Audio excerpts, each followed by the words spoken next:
The nation wants to know what happened with Sushant Singh Rajput. Justice for Sushant, CBI for SSR. ये जो संदेश मैं दे रहा हूँ ये सीधा सीधा सुशांत के सभी फैंस, सभी फॉलोअर्स, वेल विशर्स के लिए है। आज आप सब लोग अलग थलग नहीं हैं। आज आप सब लोग एक सिंगल यूनिट हैं, सुशांत के फॉलोअर्स या फैंस के नाम से जाने जाते हैं। तो आप लोगों को थोड़ा सा रिस्पॉन्सिबली बिहेव करना होगा। आप लोग जो ये गालियाँ दे रहे हैं, गालियाँ सोशल मीडिया पे लिख रहे हैं, किसी के लिए भी आप ये सब प्लीज़ तुरंत से पहले बंद कर दीजिए, क्योंकि आप लोगों को ये समझ नहीं आ रहा, लेकिन आप लोग सुशांत की और सुशांत के केस की क्रेडिबिलिटी जो होती है उसे कम कर रहे हैं, उसकी विश्वसनीयता को कम कर रहे हैं। हल्के में लिया जाएगा फिर हमें।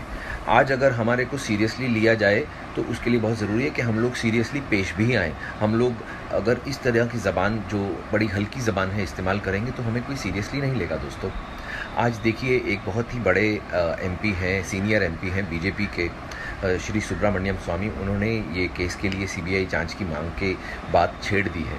ये हम लोगों के लिए बहुत बड़ी जिसे कहते हैं जीत है कि देखिए सोशल मीडिया पर ही सिर्फ बात हो रही है, क्योंकि जो न्यूज़ चैनल्स हैं वो तो अब इस चीज़ से दरकिनार हो चुके हैं। मैं न्यूज़ चैनल से बहुत डिसअपॉइंटेड हूँ, क्योंकि वो लोग क्या कहें, उन्हें जो बिकता है सिर्फ उनको इमोशनलेस होके वो लोग बात करते हैं। लेकिन सोशल मीडिया पे क्योंकि रियल इमोशंस हैं रियल पीपल के, तो we are coming forward and we are putting forward our emotions. तो उसी का जो शोर मचा है, जिसकी वजह से श्री सुब्रमण्यम स्वामी जी ने ये इनिशिएटिव लिया है। और मैं उनसे रिक्वेस्ट करूँगा कि सर प्लीज़ आप सुशांत के सभी फैंस की इस बात को सीरियसली लीजिए और प्लीज़ आप इस बात को आगे बढ़ाइए।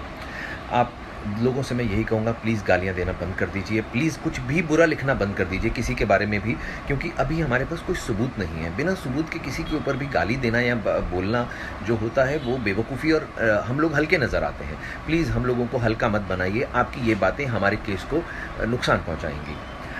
दूसरी बात मैं ये कहना चाहूँगा कि कुछ एक्टर्स ऐसे हैं जो मैंने पिछली बार बहुत सारे बड़े बड़े स्टार्स का नाम लिया था, उनमें से एक खास तौर पर ऐसा आदमी है जिसे सुशांत की वजह से बहुत फ़ायदा हुआ था, जिसे रामलीला मिले, जिसे बेफिक्रे मिली, वो है रणवीर सिंह। रणवीर सिंह का मैं बहुत बड़ा फ़ैन हूँ। रणवीर, आप मुझसे उम्र में छोटे हैं, इसलिए मैं आपसे ये बात कहने की हिम्मत कर पा रहा हूँ कि आप भाई इतना एंटरटेन करते हो। जब भी किसी का इंटरव्यू चल रहा होता है तो मैंने देखा है आप बीच में घुस जाते हो, आप लाइमलाइट दूसरों से छीनने की कोशिश करते हो, आप एंटरटेन करते हो, कोई बुरी नीयत से आप नहीं करते हो। लेकिन मेरा पॉइंट ये है कि जब इंटरव्यूज़ चल रहे होते हैं तब तो आप बीच में चले जाते थे, चाहे वो सुशांत और अंकिता का इंटरव्यू हो, चाहे वो फवाद खान का इंटरव्यू हो, या कोई स्टेज पे परफॉर्म कर रहा हो तो आप नीचे से शोर मचा मचा के अपनी तरफ कैमरा बुलवाने की कोशिश करते थे। आज आप डायरेक्टली तो आपने कुछ नहीं किया है भाई, आपकी गलती नहीं है, लेकिन आपको फ़ायदा तो हुआ ना उसके मिसफॉर्चून का, क्योंकि जो फिल्में उसके हिस्से की थी वो आपको मिली। तो आपकी एक मॉरल रिस्पॉन्सिबिलिटी नहीं बनती है भाई कि आप एक बार आके उसके फ़ैन से बात करें या सीबीआई की जांच के लिए मांग करें? आप प्लीज़ इस बारे में सोचिएगा। I am sure you are a very good guy, आप बहुत अच्छे इंसान लगते भी हैं, आप मस्ती करते हैं, मजाक करते हैं, हम सबके चहीते हैं। लेकिन प्लीज़ रणवीर, आप इस बारे में सोचिए कि आपको भी इस बारे में बात करनी चाहिए। दूसरा जो शख्स है मैं जिनके बारे में बोलूँगा वो है महेंद्र सिंह धोनी जी। वो हमारे देश के बहुत ही बड़े क्रिकेटर रहे हैं, शायद इंडिया के ऑल टाइम टॉप 5 क्रिकेटर्स में से एक हैं वो। देखिए धोनी साहब, आपका मैं भी बड़ा फ़ैन हूँ। आपके पहली इनिंग्स जब आप 0 पे आउट हुए से तब से लेकर आपकी आखिरी इनिंग्स जब आप न्यूजीलैंड के अगेंस्ट रन आउट हो गए, तब तक मैं आपका फ़ैन रहा हूँ। आप समझ सकते हैं मैं क्रिकेट का बहुत बड़ा वाला फ़ैन हूँ।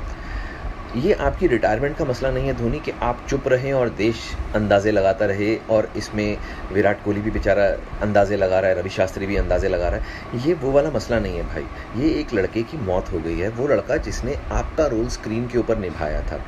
तो आपने एज प्रोड्यूसर अरबों रुपया कमाया है उस फिल्म से।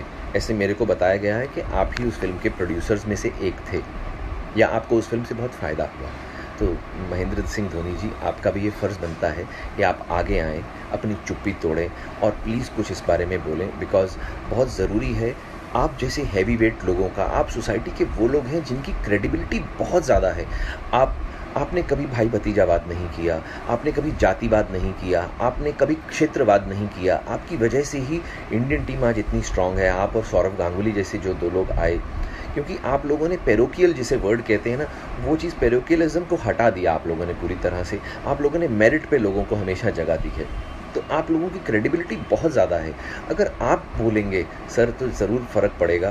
प्लीज़ मेरी इस बात को ध्यान से गौर कीजिएगा।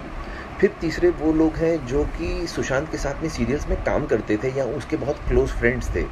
Where are you guys? जो टेलीविज़न के मेरे संगी साथी हैं, ये सब क्या है कि ये लोग अलग सीरियल्स में काम करते थे, हम लोगों ने साथ में कभी काम नहीं किया। अर्जुन को मैं थोड़ा बहुत जानता हूँ, अर्जुन बिजलानी को। Is a nice guy. Arjun, why are you keeping quiet bro?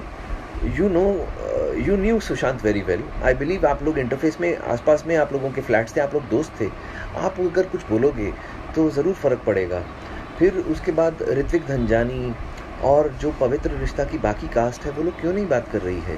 जिन लड़कियों ने उसके साथ में काम किया, कृति सनोन, परिणीति चोपड़ा एंड इवन अंकिता लोखंडे और जो भी बाकी लोग हैं, मैं ज़्यादा उसके काम ऐसे नहीं देखा तो, बट जिन जिन लोगों ने उसके साथ में काम किया है, why aren't they coming forward? Why aren't they demanding a CBI inquiry? क्योंकि मेरे अकेले के बोलने से सर क्या होगा?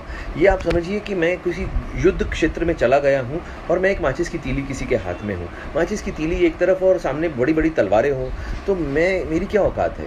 ये सब जब तक बड़ी बड़ी तलवारें नहीं निकलेंगी तब तक ये लड़ाई थोड़ी होगी। मैं माचिस की तीली से थोड़ी कुछ बात बन पाएगी। तो प्लीज़ आप लोग सब थोड़ा सा इनिशिएटिव लीजिए ना भाई।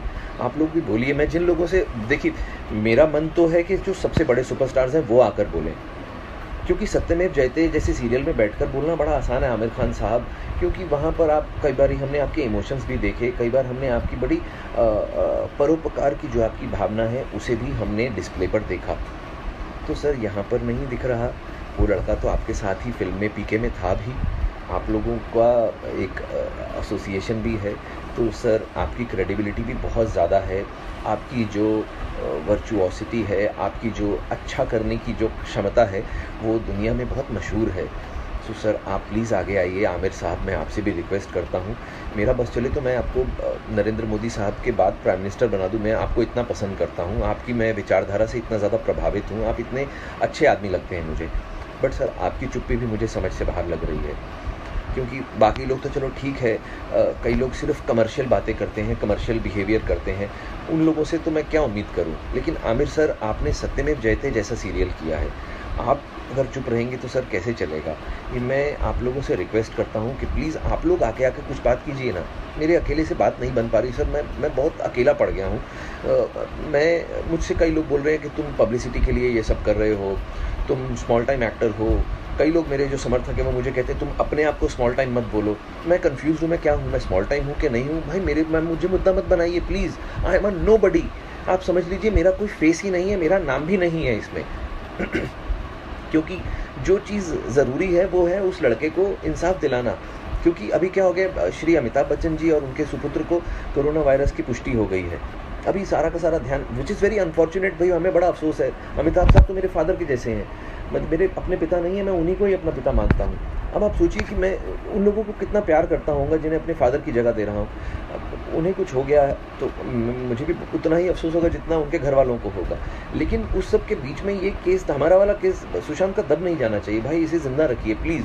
तो मैं सरकार से ये बोलता हूँ कि भाई अगर आपको लगता है कि CBI बहुत बिजी है, बहुत इंपॉर्टेंट वो एक संस्था है, जो कि है भी बहुत बड़ी संस्था है, CBI है, पुलिस है, ये लोग बहुत ओवरवर्कड हैं। हमारा देश 137 करोड़ से ज़्यादा लोग रहते हैं, तो उनके पास में रिसोर्सेज कम है, पैसे कम है, कुछ भी कम है। तो मैं ये बोलता हूँ कि आप हमें बोल दीजिए। सुशांत के फैंस के बिहाफ पे मैं आपसे प्रॉमिस करता हूँ, हम लोग पैसा इकट्ठा करके आपको दे देंगे। आप बोलिए 1 करोड़, 2 करोड़, 5 करोड़, जो भी आपको चाहिए, हम लोग आपको वो पैसा दे देंगे सर। आप इसे एक पेड इन्वेस्टिगेशन समझ के कर लीजिए। हमारे लिए इतना तो कर सकते हैं आप लोग, हम तो हक से बोलते हैं, पैसा दे देंगे आपको। फिर क्या आपके पास में एक्सक्यूज़ रह जाएगा इसे ना करने का? तो मैं श्री नरेंद्र मोदी जी से, जो कि मतलब मैं उन्हें युग पुरुष मानता हूँ सर, आप तो मतलब आपके सामने मैं कुछ बोलने की भी औकात नहीं रखता। आप पर्वत हैं और मैं एक छोटा सा कंकड़ भी नहीं हूँ। तो प्लीज़ सर आप कुछ कीजिए। अमित शाह जी आप लोग कुछ कीजिए। आप लोग तो हमारे देश के जिसे कहते हैं ना कि आन बान और शान है, आप लोग प्लीज़ उस लड़के को इंसाफ दिलाइए। क्योंकि सर 50 सिम कार्ड कोई नहीं खरीदता है। कौन उसके घर में आया गया ये अड़ोस पड़ोस की बिल्डिंग्स के CCTV से भी पता चलाया जा सकता है। आप देखिए कि पिछले 6 महीने में कितनी बार वो CCTV ख़राब हुआ था, उसी दिन क्यों काम नहीं कर रहा था। बड़े सारे सवाल हैं सर जिनके जवाब नहीं मिल रहे हैं। पुलिस को आके एक एटलीस्ट प्रेस कॉन्फ्रेंस कर देनी चाहिए जिसमें इन सब सवालों का जवाब देना चाहिए उन्हें। और मैं वापस एक बार फैन से कहूँगा, please no bad words. Sushant की क्रेडिबिलिटी का सवाल है दोस्तों, हमें ध्यान रखना इस बात का।